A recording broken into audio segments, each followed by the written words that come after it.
ওনার সঙ্গে খুব ব্যক্তিগত যে অনেকটা আলাপ ছিল বা পরিচয় ছিল এমনটা নয়, কিন্তু একজন সহকর্মী কলাকুশলী চলে গেলে সেটা যে বিভাগেরই হন না কেন, তিনি পরিচালক হন বা অন্য যে কোনো বিভাগের হোক না কেন, তাতে সবসময়তেই সততই সেটা দুঃখের খবর।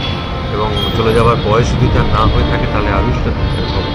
এবং তিনি আমার একজন সহকর্মী এবং তিনি স্পেসিফিক্যালি একজন পরিচালক ছিলেন বলে সেটা আরোটাই সবটা মিলিয়ে এটা মানে অরুণদাকে আমি আবারও বলছি খুব ব্যক্তিগতভাবে অনেকটা চিনতাম, কিন্তু তিনি একজন আমার সতীর্থ, আমার কলিগ, আমার ফেলো ইন্ডাস্ট্রিম্যান।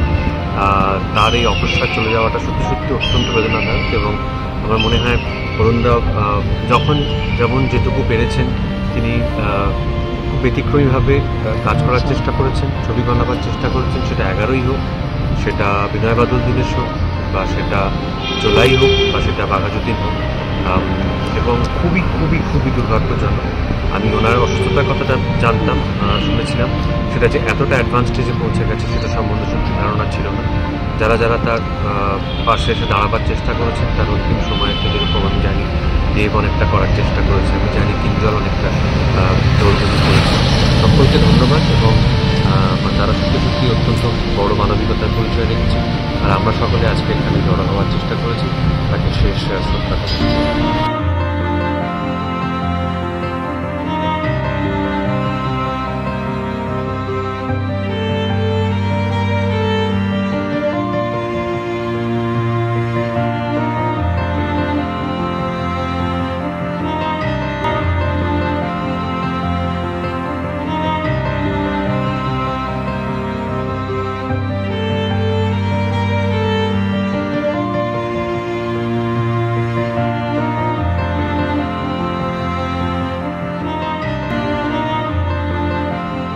অরুণের সাথে আমি কখনো কোনো কাজ করিনি, অসুস্থ দীর্ঘদিন ধরেও ছিল। আজকে সকালে খবর পেলাম চলে গেছে। অত্যন্ত ইতিহাস সচেতন একজন মানুষ এবং ইতিহাসকে ভালোবেসে উনি কাজ করতেন। খুব বড় বড় ক্যানভাস ভাবতে পারত অরুণ, এবং অরুণ অত্যন্ত নিষ্ঠাবান সিনেমা করতেন, খুব যত্ন নিয়ে ছবি বানাতো। খুব অল্প পরিসরের মধ্যে কম টাকায় একটা বড় ক্যানভাস কীভাবে তৈরি করা যায় সেটা ওরকম খুব পারদর্শী ছিল, খুব যত্ন নিত। শুধু নিজের যত্ন নেয় বেশি, একদম নিজের যত্ন নেয়। এবং যে কারণে সহকর্মীরা এবং তার কাছে মানুষরা যে দুঃখটা পাচ্ছে,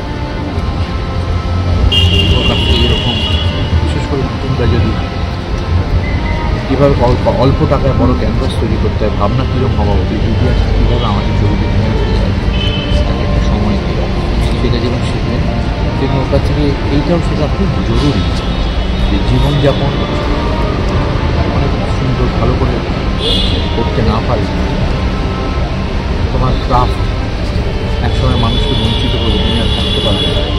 আজকে তারিখে অরুণ রায় বলে আর কোনো পরিচালক রইল, তার উপর কত মানুষের জীবিকা ছিল। আগে আমাদের পরিচালকদের প্রতিটি টেকনিশিয়ানদের দায়িত্ব নিজেদের সুস্থ রাখা, নিজেদেরকে ভালো রাখা, জীবনযাপন খুব নিষ্ঠার সঙ্গে ভালোভাবে থাকা। কারণ তুলে থেকে মানুষের স্বাধীন একটা দিয়েছে একা মানুষ, অরুণ এইভাবেই থাকতে চেয়েছিল। ও এইভাবেই যাবে ঠিক করে রাখে যে তুমি কী করবে।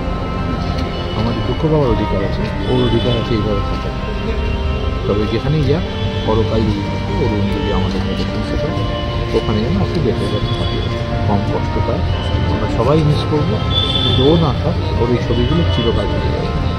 দেখুন, বিশিষ্ট পরিচালক তো উনি ছিলেনই, কিন্তু আমি যদি আমার ব্যক্তিগত জায়গা থেকে বলি, আমি অরুণদার সাথে আজ এখনও পর্যন্ত কোনো কাজ আমার হয়ে ওঠেনি, ভবিষ্যতেও আর হওয়ার কোনো জায়গা রইল না।